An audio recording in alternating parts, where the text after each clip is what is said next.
नमस्कार श्रोताओं, मैं हूँ रतिका और आप सुन रहे हैं कार्यक्रम भारत विकास डायरी। आज आकाशवाणी के इस कार्यक्रम के पहले अंक में हम आपको ले चलेंगे लोकसभा क्षेत्र अंबाला। अंबाला हरियाणा का सबसे पुराना लोकसभा क्षेत्र है। इसमें पंचकुला, अंबाला, कालका, अंबाला छावनी, नारायणगढ़, मुलाना, सढौरा, जगाधरी और यमुनानगर विधानसभा क्षेत्र आते हैं। इस लोकसभा क्षेत्र से निकले कई राजनीतिज्ञ दिग्गज केंद्रीय मंत्री ही नहीं बल्कि कई राज्यों के राज्यपाल भी रहे हैं। यहीं से राजनीति की पारी शुरू करने वाली स्वर्गीय सुषमा स्वराज विदेश मंत्री रही, जबकि स्वर्गीय सूरजभान उत्तर प्रदेश और हिमाचल प्रदेश के राज्यपाल रहे। आइए और जानकारी के लिए चलते हैं हमारे संवाददाता के पास। अंबाला लोकसभा क्षेत्र में मतदाताओं की कुल संख्या 19,78,278 है। अंबाला लोकसभा आरक्षित सीट में 9 विधानसभा क्षेत्रों को शामिल किया गया है। पिछले लोकसभा चुनावों की बात करें तो भाजपा के रतनलाल कटारिया भारी मतों से विजयी हुए थे। उन्हें 7,46,508 वोट मिले थे। उन्होंने अपने प्रतिद्वंदी कांग्रेस की कुमारी शैलजा को 3,42,000 वोटों से हराया था। अंबाला से मनोज सब्बरवाल। अंबाला लोकसभा क्षेत्र से 3 बार सांसद और केंद्रीय राज्य मंत्री रहे रतनलाल कटारिया का गत वर्ष 18 मई को निधन हो गया था। गत लोकसभा चुनाव में उन्हें 56.72% वोट मिले थे। अंबाला लोकसभा क्षेत्र के पंचकुला जिले में चुनावी तैयारियों को लेकर उपायुक्त सुशील सारवान ने बताया कि हमारे पास वीवीपैट, ईवीएम सारी की सारी मशीन्स जो हैं ट्रेनिंग वगैरह के लिए पूर्णतः हमारे पास आ चुकी हैं। हमारे पास जो कंट्रोल यूनिट है वो 522 हैं, जो हमारी बैलेट यूनिट्स हैं वो 836 हैं, वीवीपैट हमारे पास 553 हैं, सीयू हमारे पास ट्रेनिंग के लिए 41 हैं, 41 ही हमने बीयू ट्रेनिंग के लिए रखी हैं और 41 ही वीवीपैट ट्रेनिंग के लिए रखी। हमारा जो वोटर टर्नआउट पोल परसेंटेज था पिछली लोकसभा 2019 के अंदर 69.33 था। इस संसदीय क्षेत्र में पहली बार अपने मताधिकार का प्रयोग करने के लिए युवा मतदाता काफी उत्सुक हैं। आइए और जानकारी के लिए चलते हैं पंचकुला से हमारी संवाददाता के पास।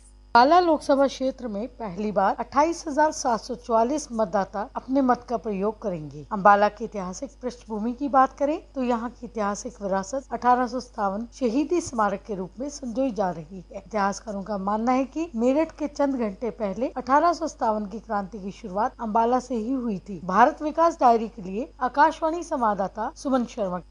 आइए बात करते हैं युवा मतदाता हरविंदर सिंह और संदीप से। मैं 18 वर्ष का हो चुका हूं और मेरा वोटर कार्ड बन चुका है, इसलिए मैं वोट देने का अधिकारी हो चुका हूं। आज से मैं अपने अनुसार अपनी ही पार्टी को अपना चुन सकता हूं। गर्व की बात है ये मेरे लिए कि मैं पहली बार किसी को चुन पाऊंगा और बहुत उत्सुक हूँ मैं, क्योंकि आज तक मैंने कभी भी मत का प्रयोग नहीं किया और मुझे हमेशा ये रहता था कि मैं भी किसी को वोट डालूं।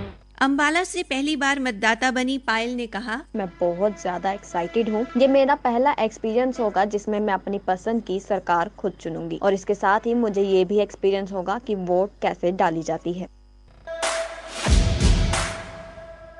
मैं भारत हूँ, भारत है मुझमें, मैं ताकत हूँ, ताकत है मुझमें, मैं भारत हूँ, भारत है मुझमें, मैं ताकत हूँ, ताकत है मुझमें। हम भारत को नतमस्तक है, हम योद्धा के 2 हस्तक है, हम भारत भाग्य विधाता है, हम भारत के मतदाता है। मतदान मतदान देने जाएंगे भारत के लिए, भारत के लिए।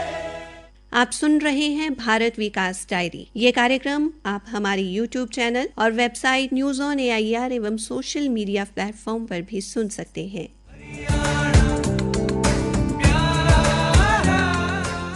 अंबाला लोकसभा क्षेत्र में गत 10 वर्षों में अभूतपूर्व विकास हुआ है। आइए चलते हैं राज्यसभा सांसद कार्तिकेय शर्मा के पास और उनसे जानते हैं अंबाला लोकसभा क्षेत्र की विकास गाथा।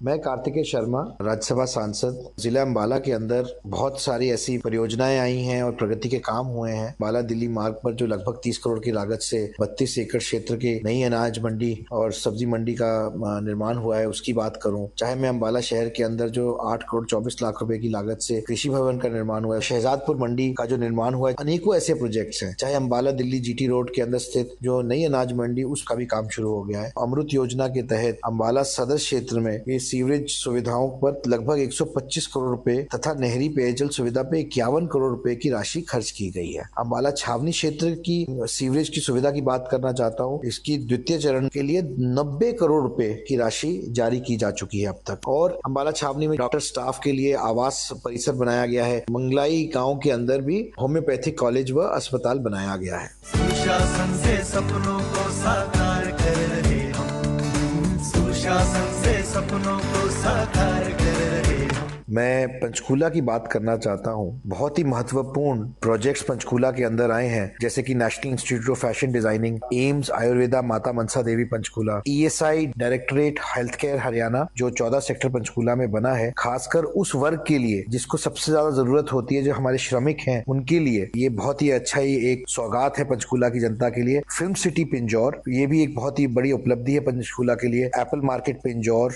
NH73 Panchkula to Yamunanagar highway, ये एक बहुत ही क्रूशियल कनेक्शन था। मेरा देश, मेरा देश, मेरा देश, मेरा देश बदल रहा है, आगे बढ़ रहा है। मेरा देश बदल रहा है, आगे बढ़ रहा है।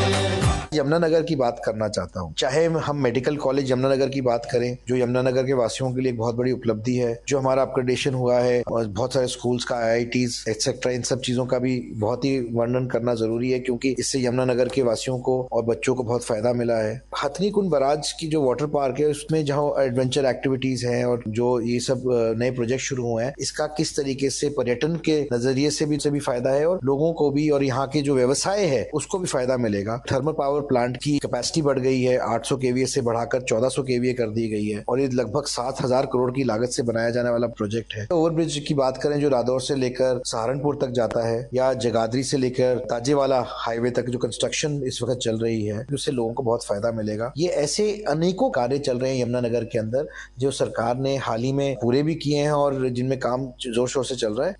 अम्बाला के सिटी मजिस्ट्रेट विश्वजीत सिंह ने जिले में हुए विकास कार्यों की जानकारी दी। अम्बाला जिले में कई सारे डेवलपमेंट के कार्य हुए हैं पिछले 5 वर्षों में। इसमें सबसे ऊपर आता है हमारा कैंसर हॉस्पिटल जो अम्बाला कैंट में बना है। अनाज मंडी, सब्जी मंडी, चारा मंडी और कृषि भवन जैसे कई विकास कार्य करोड़ों की लागत से हुए हैं। सिंचाई में कई विकास कार्य करे हैं, जिसके कारण हर एक गाँव और खेत तक पानी काफी आसानी से पहुँच पाता है। इसके अलावा जो बारिश का पानी है उसको भी अच्छे से इस्तेमाल करके उसकी ठीक ढंग से निकासी भी अब कराई जा रही है। सीवरेज ट्रीटमेंट प्लांट्स पर भी काफी मेहनत करी गई है और उसके काफी अच्छे रिजल्ट मिले हैं। अब मिलते हैं संसदीय क्षेत्र में विकास कार्यों के साक्षी नागरिकों से। पंचकूला के रामगढ़ निवासी मनदीप ने गत 10 वर्षों में हुए विकास कार्यों पर संतुष्टि व्यक्त करते हुए कहा, आज मैं आपको ये बताऊंगा कि हमारे यहाँ पिछले 5-10 सालों में क्या क्या तरक्की हुई है, क्या क्या डेवलपमेंट हमने होते हुए देखी है। सबसे पहले तो मेरा जो ये पंचकूला यमुनानगर हाईवे 4 लेन हुआ है, जो कि पहले सिंगल था और बहुत ही ज्यादा दुर्घटनाएं यहाँ पे हुआ करती थी, अब उससे निजात पा ली गई है। सेक्टर 6 में जो सिविल अस्पताल है, उसकी जो सुविधाएं हैं वो बहुत ही काबिले तारीफ हैं। हमें बहुत ही बढ़िया इलाज वहाँ पे देखने को मिल रहा है। इंक्यूबेशन सेंटर खोले गए हैं, जहाँ पे बच्चे हाथ का हुनर सीख रहे हैं और अपना स्वयं रोजगार जो है वो शुरू कर रहे हैं। पंचकूला में राष्ट्रीय फैशन डिजाइनिंग संस्थान निफ्ट की छात्रा तनिषी गर्ग ने कहा कि इस संस्थान का खुलना महिला सशक्तिकरण की तरफ एक मजबूत कदम है। निफ्ट पंचकूला के खुलने से श्रेय रोजगार को बहुत बढ़ावा मिला, और जो प्रधानमंत्री स्किल डेवलपमेंट योजना है, अगर उसकी बात की जाए तो उसमें हमारे जो कारीगर हैं उन्हें भी काफी बढ़ावा दिया गया। निफ्ट के बच्चे मलोया, रायपुरानी जैसी जगहों में जाके इन कारीगरों के साथ काम करते हैं और उनको डिजाइन के नए तौर तरीके बताते हैं ताकि उनकी सहायता हो सके। निफ्ट महिला सशक्तिकरण का भी एक बहुत बड़ा उदाहरण है। अम्बाला के विकास बत्रा ने कहा कि क्षेत्र में अनगिनत विकास कार्य हुए हैं। भाजपा शासनकाल के अंदर जितनी विकास कार्य हुआ है आज तक मैंने अपनी जिंदगी में नहीं देखा। अम्बाला कैंट में हमारे माननीय मंत्री श्री अनिल विज जी ने जो सिविल हॉस्पिटल की सौगात दी है, अम्बाला कैंट को तो बेनिफिट है ही है। दूर दरार से पेशेंट्स अपना इलाज करा रहे हैं। जो कैंसर हॉस्पिटल की सुविधा मुहैया कराई गई है, फीफा अप्रूव्ड जो बनाया गया स्टेडियम, उसमें इंटरनेशनल प्लेयर्स आकर के वहां पर अपना फुटबॉल खेलेंगे। शहीदी स्मारक बन रहा है, एक म्यूजियम बनेगा, और अम्बाला को जो सौगात मिली है वो एयरपोर्ट, जिनको पहले दिल्ली और चंडीगढ़ और अमृतसर जाना पड़ता था, अब यहाँ पर अपने शहर से ही वो कहीं पे भी उड़ान भर के आसानी से जा सकते हैं। पंचकुला से डॉक्टर वसुधा ने सड़क, चिकित्सा, शिक्षा एवं पर्यटन के क्षेत्र में हुए विकास की बात की। पंचकुला तो ऑलरेडी बहुत खूबसूरत शहर है, तो यहाँ पर थोड़ी कमी थी कि एजुकेशनल इंस्टीट्यूट्स नहीं थे, और इस टाइम पर यहाँ पर बहुत अच्छे इंस्टीट्यूट आ गए, जैसे हमारा नेशनल इंस्टीट्यूट ऑफ आयुर्वेदा आया है। कोविड के बाद के जो सिनेरियो था उसमें ट्रीटमेंट के लिए लोगों का रुझान आयुर्वेद की तरफ काफ़ी ज़्यादा बढ़ा था, तो अगर यहाँ पर एम्स आया है, नेशनल इंस्टीट्यूट आया है आयुर्वेदा का, तो उससे एक तो लोगों को क्वालिटी ट्रीटमेंट मिलेगा, दूसरा आयुर्वेद से जुड़े हुए लोगों को रोजगार भी बहुत अच्छा मिला है। इसके साथ साथ अगर डेवलपमेंट में देखें तो मोरनी बहुत अच्छा डेवलप्ड हुआ है। पहले यहाँ पर इतनी अच्छी सड़कें नहीं थी, अब वहाँ पर बहुत खूबसूरत सड़कें बन गई हैं, हर्बल पार्क बन गए हैं, और इससे लोगों को वनस्पतियों के बारे में भी जानकारी मिली है। अब धीरे धीरे लोग अपने किचन गार्डन में वो सब प्लांट्स उगाने लगे हैं जिनसे उनकी हेल्थ अच्छी हो सके, और साथ में सड़कें इतनी अच्छी बन गई हैं। यमुनानगर हाईवे बन रहा है, वो इतनी अच्छी कनेक्टिविटी है, किसी को हरिद्वार जाना है या कहीं भी जाना है तो बड़ा फर्स्ट क्लास यहाँ पर रास्ते हैं।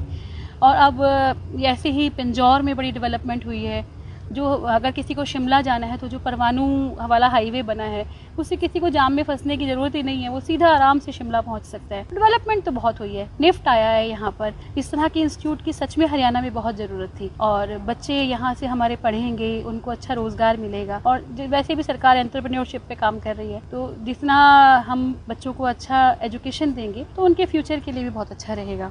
हिमाचल प्रदेश, चंडीगढ़ और पंजाब से सटा अम्बाला लोकसभा क्षेत्र धार्मिक एवं ऐतिहासिक विरासत को समेटे हुए है। शक्तिपीठ माता मनसा देवी, चंडी माता मंदिर, कालका का काली माता मंदिर व पंचकुला का दशम पातशाही गुरुद्वारा श्री नाडा साहिब, विराट देवी और भीमा देवी मंदिर जहां श्रद्धालुओं को आकर्षित करते हैं, वहीं मोरनी हिल्स, टिकरताल, मोरनी का किला और पिंजौर गार्डन पर्यटकों के आकर्षण का केंद्र हैं।